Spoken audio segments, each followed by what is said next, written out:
Play Hamlet is written by great dramatist by William Shakespeare. यह नाटक 1599 से 1601 के बीच में लिखा गया था। ये एक प्ले है और इसका जॉनर है ट्रेजेडी, यानी इसमें भावनाएं भी हैं और दुखद अंत भी है। यह नाटक objective third person point of view में लिखा गया है, मतलब कहानी सीधे नरेटर नहीं सुनाता, बल्कि हम घटनाओं को कैरेक्टर्स के एक्शंस और डायलॉग्स के माध्यम से देखते हैं। लेकिन शेक्सपियर एक खास टेक्निक इस्तेमाल करते हैं, एसाइड एंड सोलिलोक्विज। एसाइड में पात्र धीरे से अपनी बात दर्शकों से कहता है और स्टेज पे अदर कैरेक्टर्स भी मौजूद रहते हैं, लेकिन ऐसा माना जाता है कि अदर्स कैरेक्टर उस कैरेक्टर की बात नहीं सुन रहे हैं। और सोलिलोक्विज में पात्र अकेले ही स्टेज पर खड़ा होता है और अपनी मन की बात ऑडियंस को बताता है। इसी वजह से हमें हैमलेट के इनर थॉट्स और मेंटल कॉन्फ्लिक्ट समझ में आते हैं। For example, to be or not to B, यह उसका फेमस सोलिलोक्वी है। तो सोलिलोक्विज के माध्यम से हम कई पात्रों के उनके मन की बातें समझ पाते हैं। अभी टाइटल के बारे में बात करते हैं। हैमलेट सिर्फ एक नाम नहीं है, ये एक कहानी है, दुख की, पागलपन की और बदले की। यह नाटक डेनमार्क के राजकुमार हैमलेट की कहानी है, जो अपने पिता की हत्या का बदला लेना चाहता है। उसके पिता किंग हैमलेट की हत्या उसके ही चाचा ने कर दी थी, इसलिए टाइटल सीधे हीरो और उसके रिवेंज स्टोरी को दर्शाता है। इस नाटक में मुख्य विषय है मॉर्निंग यानी शोक, मैडनेस, रिवेंज और बिट्रेयल यानी विश्वासघात। यही कारण है कि हैमलेट आज भी मॉडर्न ऑडियंस को कनेक्ट करता है। इस तरह हैमलेट सिर्फ एक कहानी नहीं, बल्कि मानव मन के संघर्ष, दर्द और बदले की एक गहरी त्रासदी है, और यही इसे शेक्सपियर की महानतम कृति बनाता है। तो अब तक हमने एक इंट्रो देखा हैमलेट की। अब हम समझते हैं कि किसी भी महान नाटक को समझने के लिए उसके थीम्स, सोर्सेस और ड्रामेटिक टेक्निक्स जानना बहुत ज़रूरी है। तो Hamlet play timeless and universal themes पर आधारित है। हैमलेट सिर्फ एक राजकुमार की कहानी नहीं है, यह उन भावनाओं की कहानी है जो हर इंसान अपने जीवन में महसूस करता है। इस नाटक के थीम्स यूनिवर्सल हैं, इसलिए यह आज भी मॉडर्न लगता है। इसमें हैमलेट अपने पिता की हत्या का बदला लेना चाहता है, लेकिन बदले की आग उसे और उसके परिवार को नष्ट कर देती है। इसमें हम बिट्रेयल देखते हैं। क्लॉडियस अपने भाई को मारता है, माँ जल्दी शादी कर लेती है, दोस्त रोसेनक्रेंट्स एंड गिल्डस्टन जासूसी करते हैं, हर तरफ धोखा ही धोखा होता है, ट्रस्ट भी टूट जाता है। इसमें हम मैडनेस देखते हैं। हैमलेट फेक मैडनेस करता है, ओफेलिया सच में पागल हो जाती है। शेक्सपियर दिखाते हैं कि रियल और फेक मैडनेस में फ़र्क कितना खतरनाक हो सकता है। फैमिली कन्फ्लिक्ट देखते हैं, यानी पारिवारिक संघर्ष। पूरा नाटक फैमिली ट्रेजेडी है। भाई ने भाई को मारा, माँ ने बेटे का दिल तोड़ा, बेटा बदला लेने निकला, इसलिए Hamlet family drama plus tragedy है। इसलिए हैमलेट हर युग में रेलिवेंट लगता है, क्योंकि ये समस्याएं आज भी हमारे समाज में मौजूद हैं। अब सवाल उठता है कि क्या शेक्सपियर ने ये कहानी खुद बनाई? नहीं, उन्होंने पुरानी कहानियों से इंस्पिरेशन ली। उनका पहला सोर्स था सेक्सो ग्रामेटिकस की जेस्टा डेनोरम। इस किताब में डेनमार्क के राजकुमार एमलेट की रिवेंज स्टोरी मिलती है। यह कहानी आगे चलकर हैमलेट बनी।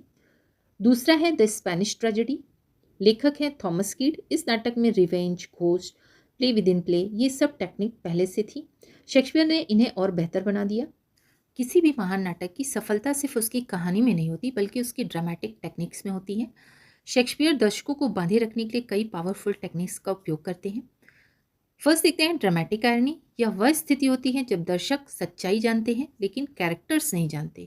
इससे क्या होता है, सस्पेंस बढ़ता है, ऑडियंस ज़्यादा जुड़ जाती है और इमोशनल टेंशन बनता है। फॉर एग्जाम्पल, हैमलेट पागलपन का नाटक करता है, लेकिन हम जानते हैं कि वह पागल नहीं है। पोलोनियस और क्लॉडियस सच नहीं जानते, यही ड्रामेटिक आयरनी है।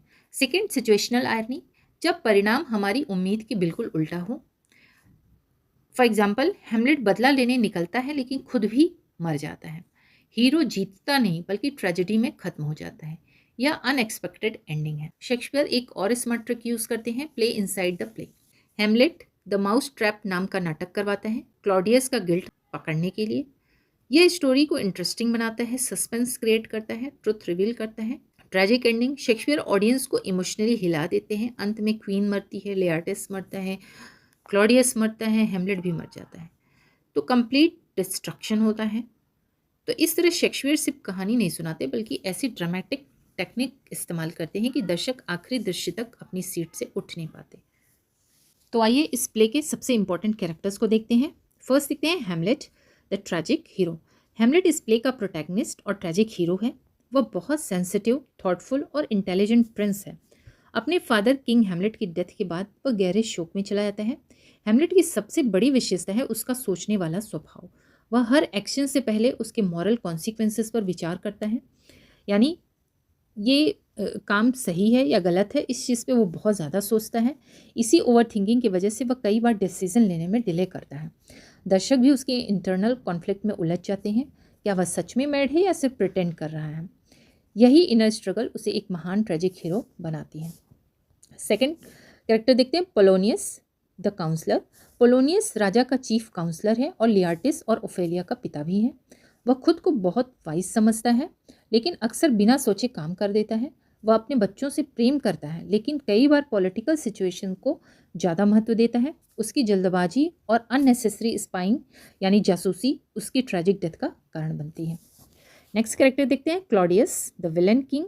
क्लॉडियस डेनमार्क का वर्तमान किंग है और प्ले का मेन एंटागोनिस्ट है, यानी प्ले का मेन खलनायक है। उसने अपने ही भाई की हत्या करके थ्रोन हासिल किया है। वह बाहर से तो शांत दिखता है और रॉयल दिखता है, लेकिन अंदर से एम्बिशियस, जेलस और करप्ट भी है। क्लॉडियस और हेमलेट का कॉन्ट्रास्ट इस प्ले की सबसे बड़ी ड्रामेटिक स्ट्रेंथ है। नेक्स्ट देखते हैं Horatio the loyal friend. Horatio Hamlet का सबसे ट्रस्टेड फ्रेंड है। वह काम, प्रैक्टिकल और लॉजिकल सोचने वाला व्यक्ति है। जब घोस्ट दिखाई देता है, गार्ड्स होरेशियो को बुलाते हैं क्योंकि वे उस पर ट्रस्ट करते हैं। होरेशियो हेमलेट के इनर थॉट्स को जानता है। प्ले के अंत में वही जीवित रहता है ताकि हेमलेट की स्टोरी दुनिया को बता सके। नेक्स्ट कैरेक्टर देखते हैं Laertes the man of action. Laertes Polonius का सन है और ओफेलिया का भाई है। वह ब्रेव और एक्शन ओरिएंटेड है। जब उसके पिता की मृत्यु होती है, वह तुरंत रिवेंज लेने के लिए तैयार हो जाता है। लियार्टिस और हेमलेट दोनों बदला चाहते हैं, लेकिन फ़र्क यह है कि हेमलेट सोचता है और लियार्टिस तुरंत कार्य करता है। नेक्स्ट कैरेक्टर है Ophelia innocence and tragedy. Ophelia Hamlet की लव इंटरेस्ट है। वह जेंटल, ओबीडियंट और इमोशनल नेचर की लड़की है। हेमलेट का व्यवहार, पिता की मृत्यु और मानसिक तनाव उसे तोड़ देता है। उसकी मैडनेस रियल है। वह इमोशनल ब्रेकडाउन का शिकार हो जाती है। ओफेलिया इस प्ले की सबसे ट्रैजिक और हार्ट ब्रेकिंग कैरेक्टर है। नेक्स्ट है गर्ट्रूड द क्वीन। गर्ट्रूड हेमलेट की मदर और डेनमार्क की क्वीन है। वह अपने बेटे से प्रेम करती है, लेकिन अपने पति की मृत्यु के तुरंत बाद क्लॉडियस से विवाह करना उसके चरित्र पर प्रश्न उठाता है। वह परिस्थितियों के अनुसार निर्णय लेती है, इसलिए कई बार वीक दिखाई देती है। नेक्स्ट है ghost the supernatural element. Ghost Hamlet के पिता की आत्मा है। वह हेमलेट को बताता है कि उसकी डेथ मर्डर थी। वह हेमलेट से रिवेंज लेने को कहता है, लेकिन हेमलेट डाउट करता है क्या यह सच में उसके पिता की आत्मा है या कोई एविल स्पिरिट जो उसे गलत रास्ते पर ले जाना चाहती है। यहीं से पूरी ट्रेजेडी की शुरुआत होती है। तो आइए बहुत ब्रीफ में कुछ माइनर कैरेक्टर्स को भी देख लेते हैं। ये कैरेक्टर्स कहानी में छोटे दिखते हैं, लेकिन प्ले की डेवलपमेंट में इनकी महत्वपूर्ण भूमिका है। तो फर्स्ट देखते हैं बर्नार्डो और मार्सेलस। बर्नार्डो और मार्सेलस कासल गार्ड्स हैं। इन्हीं के द्वारा घोस्ट की पहली अपीयरेंस होती है, जिससे पूरी ट्रेजेडी की शुरुआत होती है। यानी प्ले में सबसे पहले जो किंग हेमलेट दिखते हैं, यानी हेमलेट के फादर घोस्ट के रूप में, सबसे पहले बर्नार्डो और मार्सेलस ही दिखते हैं। नेक्स्ट है कैप्टन। कैप्टन 14 ब्रास की आर्मी का मेंबर है। हेमलेट उससे बातचीत करते हैं और उसी कन्वर्सेशन से उसे एक्शन और ऑनर के बारे में सोचने की प्रेरणा मिलती है। नेक्स्ट है कॉर्नेलियस एंड वोल्टमैन। कॉर्नेलियस और वोल्टमैन कोर्टियर हैं, जिन्हें नॉर्वे में एम्बेसडर बनाकर भेजा जाता है। ये पॉलिटिकल डिप्लोमेसी को रिप्रेजेंट करते हैं। फर्स्ट प्लेयर एक्टर्स की कंपनी का मेंबर है। हेमलेट उससे the murder of Gonzago play perform करवाता है ताकि क्लॉडियस की गिल्ट प्रूव कर सके। नेक्स्ट है 14 ब्रास। 14 ब्रास प्रिंस ऑफ नॉर्वे है। वह हेमलेट का फॉइल कैरेक्टर है। जहां हेमलेट सोचता है, वहां 14 ब्रास तुरंत एक्शन लेता है। प्ले के अंत में वही डेनमार्क का राजा बनता है। नेक्स्ट है grave digger and sexton. Grave digger और सेक्सटॉन ओफेलिया के ग्रेव खोदते हैं। इनके सीन में डार्क ह्यूमर और लाइफ डेथ फिलॉसफी दिखाई देती है। रोसेनक्रेंट्स एंड गिल्डरस्टन। रोसेनक्रेंट्स और गिल्डरस्टन हेमलेट के पुराने फ्रेंड्स हैं। क्लॉडियस उन्हें हेमलेट पर स्पाई यानी जासूसी करने के लिए हायर करता है अंत में दोनों की ट्रेजिक डेथ हो जाती है। नेक्स्ट है रेनाल्डो। रेनाल्डो पोलोनियस फ्रांस भेजता है। रेनाल्डो को पोलोनियस फ्रांस भेजता है ताकि वह लियार्टिस की एक्टिविटीज़ पर नज़र रख सके और वह स्पाइंग सिस्टम को दर्शाता है। नेक्स्ट है सेलर। सेलर वह कैरेक्टर है जो हैमलेट के लेटर्स होरेशियो और क्लॉडियस तक पहुंचाता है। उसके द्वारा हैमलेट की रिटर्न की खबर मिलती है।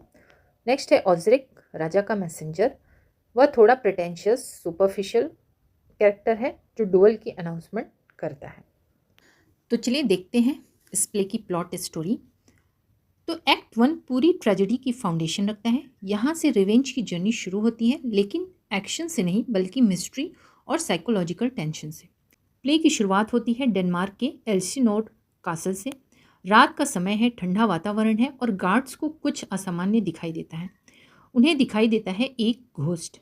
यह घोस्ट कोई साधारण आत्मा नहीं, यह है डेड किंग हैमलेट का घोस्ट। अब सोचिए, एक डेड किंग का घोस्ट आर्मर पहनकर कासल की दीवारों पर घूम रहा है। यह इमेज ही पूरे प्ले का डार्क टोन सेट करती है। इससे पहले हम जान लेते हैं कि पॉलिटिकल सिचुएशन क्या है। किंग हैमलेट की डेथ के बाद डेनमार्क अनस्टेबल हो गया है, पावर वैक्यूम क्रिएट हो चुका है। लेकिन सबसे शॉकिंग बात क्या है, किंग हैमलेट का भाई क्लॉडियस थ्रोन पर बैठ चुका है और उसने क्वीन गर्ट्रूड से मैरिज भी कर ली है।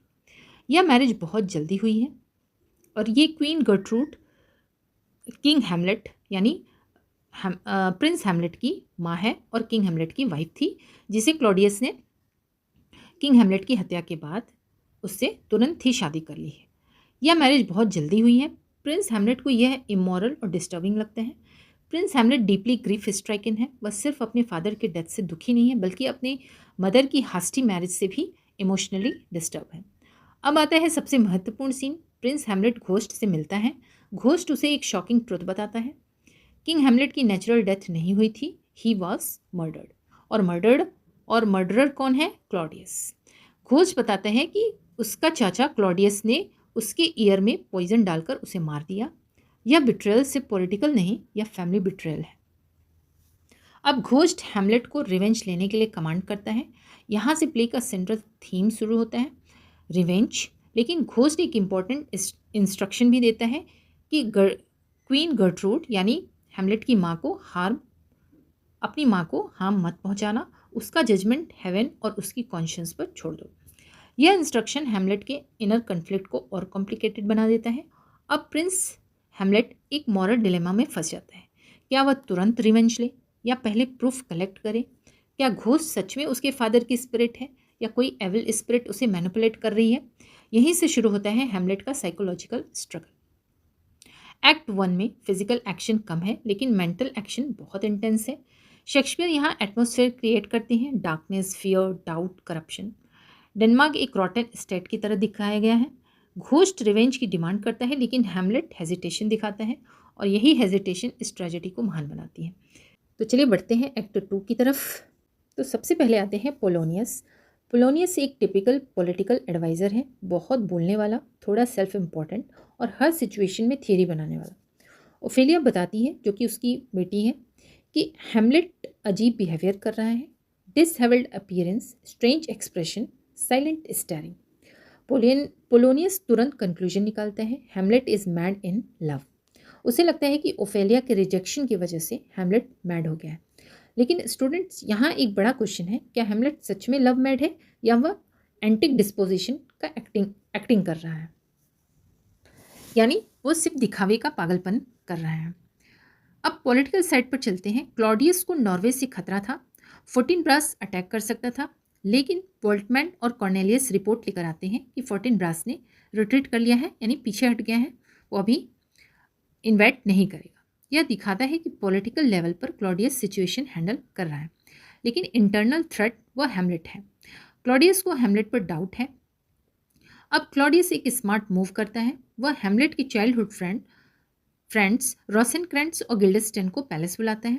ऑफिशियल रीज़न हैमलेट को एंटरटेन करना है, लेकिन रियल रीज़न है हैमलेट के ऊपर स्पाइंग शुरू करना है। यहाँ से स्पाइंग थीम शुरू होती है।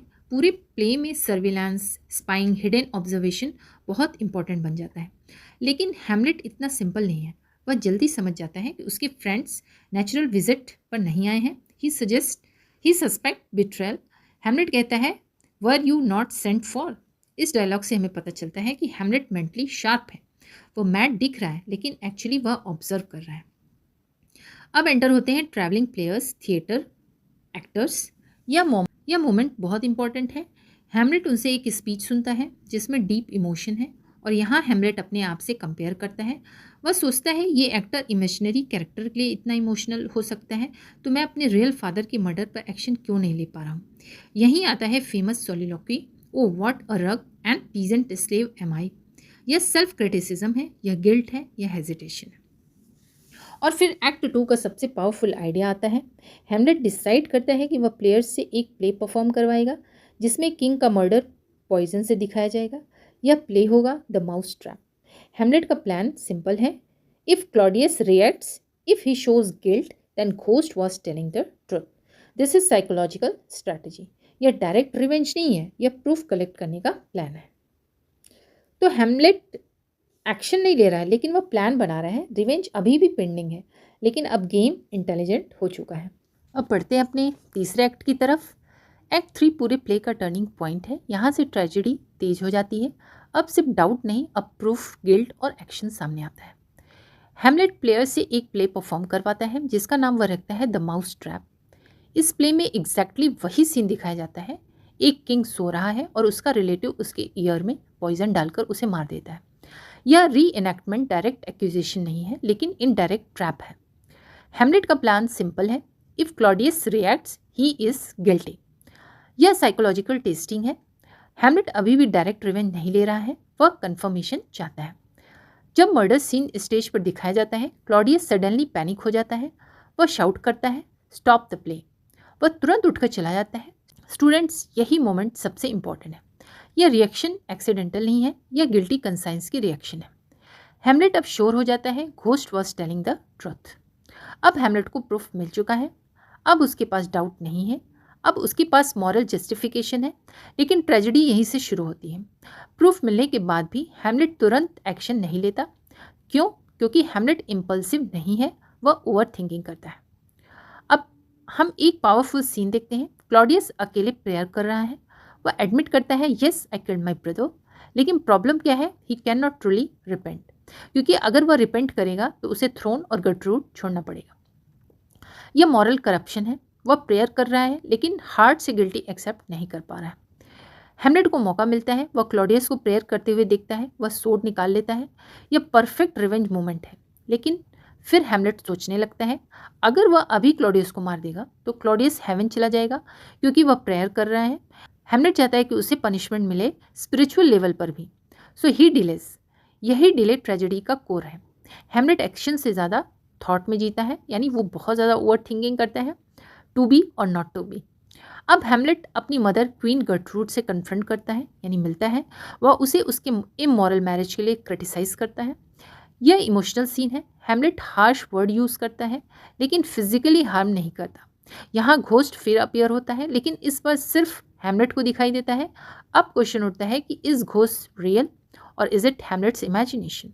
सबसे ट्रेजिक मिस्टेक यही होती है। पोलोनियस कर्टन के पीछे हाइड होकर स्पाइंग कर रहा होता है। वह दोनों की बातें सुनना चाहता है, हैमलेट और उसकी मदर के बीच में, और ये भी जानना चाहता है कि हैमलेट सच में पागल है या सिर्फ नाटक कर रहा है। हैमलेट आवाज़ सुनता है और समझता है कि वह क्लॉडियस है। वह इम्पल्सिवली सोर्ड से वार करता है लेकिन बाहर आता है पोलोनियस। यह एक्सीडेंटल मर्डर है। यहाँ से ट्रेजेडी इरिवर्सिबल हो जाती है। अब रिवेंज सिर्फ पर्सनल नहीं रहा, अब इनोसेंट ब्लड भी बह चुका है। तो हैमलेट को प्रूफ मिल गया है लेकिन उसकी हेजिटेशन ने ट्रेजेडी को और कॉम्प्लेक्स बना दिया है। यहीं से प्ले इमोशनली और साइकोलॉजिकली इंटेंस हो जाती है। पढ़ते हैं एक्ट 4 की तरफ। एक्ट 4 में ट्रेजेडी और डीपेन हो जाती है। अब रिवेंज सिर्फ हैमलेट का नहीं, मल्टीपल रिवेंज स्टोरी शुरू हो जाती है। पोलोनियस की डेथ के बाद क्लॉडियस समझ जाता है कि हैमलेट डेंजरस है। वह पब्लिकली कहता है कि हैमलेट को इंग्लैंड भेजा जा रहा है, लेकिन सीक्रेटली वह रोसेनक्रेंट्स और गिल्डस्टन को लेटर्स देता है जिनमें हैमलेट की एग्जीक्यूशन का ऑर्डर है, यानी उसको फांसी पे लटका दिया जाए। यह एग्जाइल नहीं, हिडन मर्डर प्लान है। क्लॉडियस अब ओपनली एविल दिखाई देता है। रास्ते में हैमलेट 14 ब्रास की आर्मी देखता है। फोर्टिनब्रास छोटी सी लैंड के लिए फाइट कर रहा है लेकिन डिसाइसिवली एक्शन ले रहा है।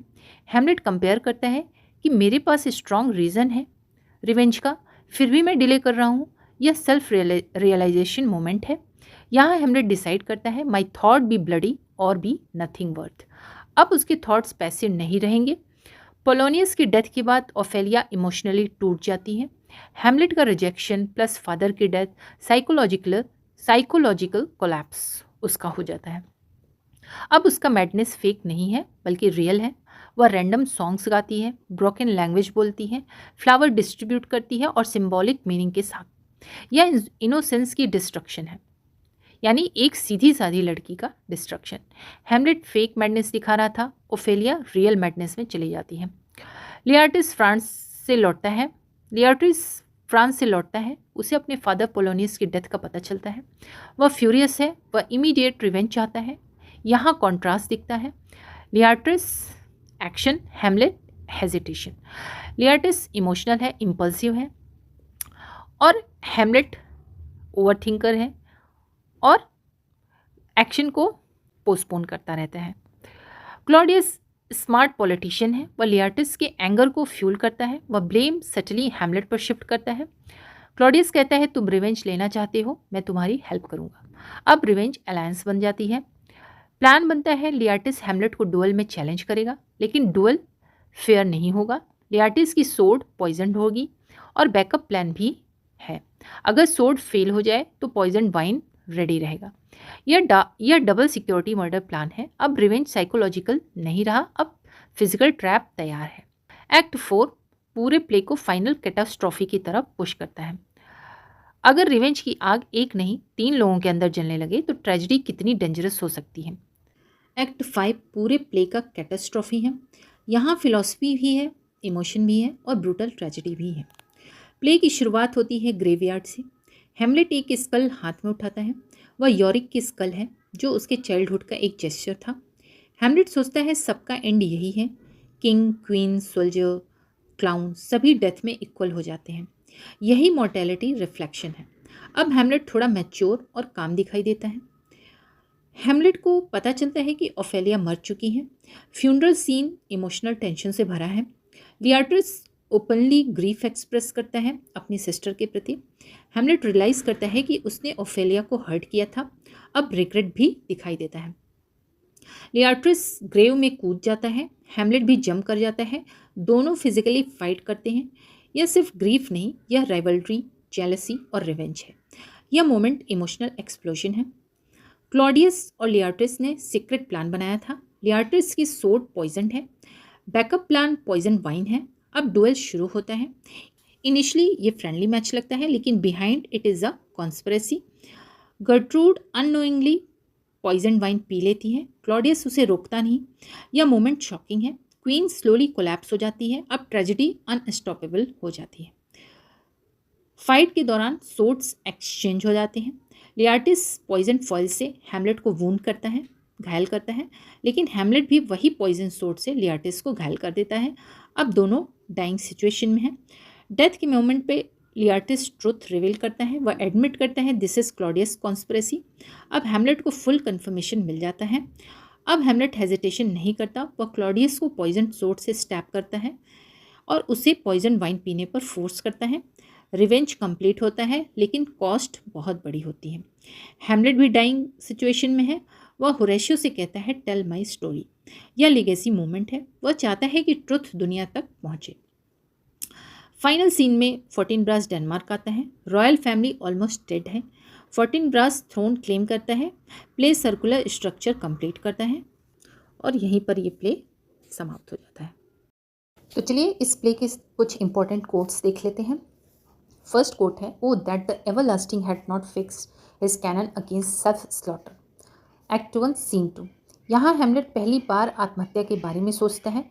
उसे अपनी माँ गर्ट्रूड का इतनी जल्दी क्लॉडियस से विवाह करना बहुत बड़ा विश्वासघात लगता है। हैमलेट कहता है काश भगवान ने आत्महत्या को पाप न बनाया होता, लेकिन वह आत्महत्या नहीं करता क्योंकि उसका धर्म उसे रोकता है। सेकेंड कोट देखते हैं, something is rotten in the state of Denmark. Act 1 scene 4 Marcellus का कोट है ये। मार्सेलस यह लाइन तब कहता है जब वे राजा हैमलेट के भूत को देखते हैं। डेनमार्क राज्य में कुछ बहुत गलत हो रहा है। यह केवल राजनीतिक भ्रष्टाचार की ओर इशारा नहीं करता, बल्कि नैतिक पतन, विश्वासघात, सत्ता की रॉटनेस या पूरी त्रासदी का संकेत है। थर्ड देखते हैं, one may smile and be a villain. Act 1 scene 5। कोई व्यक्ति मुस्कुराते हुए भी खलनायक हो सकता है। यह स्पष्ट रूप से क्लॉडियस पर व्यंग है। क्लॉडियस बाहर से स्नेही राजा और चाचा लगता है, लेकिन भीतर से हत्यारा है, यानी बाहरी बनावट बनाम अंदर की सच्चाई। और देखते हैं, how strange or odd soe'er I bear myself. Act 1 scene 5। यहाँ हेमलेट तय करता है कि वह पागलपन का अभिनय करेगा। वह कहता है कि चाहे मैं अजीब व्यवहार करूं, पर यह सब योजना का हिस्सा होगा। Quotes 5। Why what an ass am I must like a whore unpack my heart with words. Act 2 scene 2। यहाँ हेमलेट खुद को मूर्ख कहता है। वह मानता है कि वह केवल बातें करता है पर बदला नहीं लेता। वह सोचता है कि वह कायर है क्योंकि वह केवल सोचता है, विश्लेषण करता है, लेकिन कार्य नहीं करता। 6. The spirit that I have seen may be a devil. Act 2 scene 2। यहाँ हेमलेट संदेह करता है कि भूत सच में उसका पिता है या शैतान। यही कारण है कि वह तुरंत बदला नहीं लेता। 7 देखते हैं, to be or not to be, that is the question. Act 3 scene 1। यह सबसे प्रसिद्ध कोट है। जीना या ना जीना, यही सवाल है। यह जीवन और मृत्यु के बीच का दार्शनिक संघर्ष है। वह सोचता है कि जीवन की पीड़ा सहना बेहतर है या मृत्यु से मुक्ति पा लेना। यहाँ हेमलेट का अस्तित्ववादी संघर्ष दिखाई देता है। 8. You go not till I set you up a glass. Act 3 scene 4। यहाँ दृश्य माँ बेटे के टकराव का है। हेमलेट गर्ट्रूड को उसके पापों का आईना दिखाना चाहता है, लेकिन इसी दृश्य में पोलोनियस छिपा होता है। हेमलेट उसे क्लॉडियस समझकर मार देता है। 9 देखते हैं, sith I have cause and will and strength and means to do it. Act 4 scene 4। यहाँ हेमलेट में परिवर्तन आ चुका है। अब उसके पास कारण भी है, इच्छा भी, शक्ति भी और अवसर भी। अब वह निर्णय ले चुका है कि वह बदला लेकर रहेगा। यह उसका एक्शन फेज है। 10th, the rest is silence. यह हेमलेट के अंतिम शब्द हैं। वह मृत्यु को स्वीकार कर लेता है। पूरे नाटक में जो व्यक्ति लगातार सोचता रहा, अंत में वह शांत हो जाता है। यह मृत्यु को अंतिम शांति के रूप में दिखाता है। तो दोस्तों, ये थी हमारी आज की वीडियो। ये वीडियो आपको कैसी लगी कमेंट सेक्शन में ज़रूर लिखें, और आपको कौन से टॉपिक पे वीडियो चाहिए आप कमेंट में ज़रूर बताएं। मैं पक्का उस चीज़ पे वीडियो बनाऊंगी। और अगर आप चैनल पर नए हैं तो चैनल को लाइक, सब्सक्राइब और शेयर ज़रूर करें। तो चलिए मिलते हैं अगली क्लास में। तब तक के लिए बाय बाय।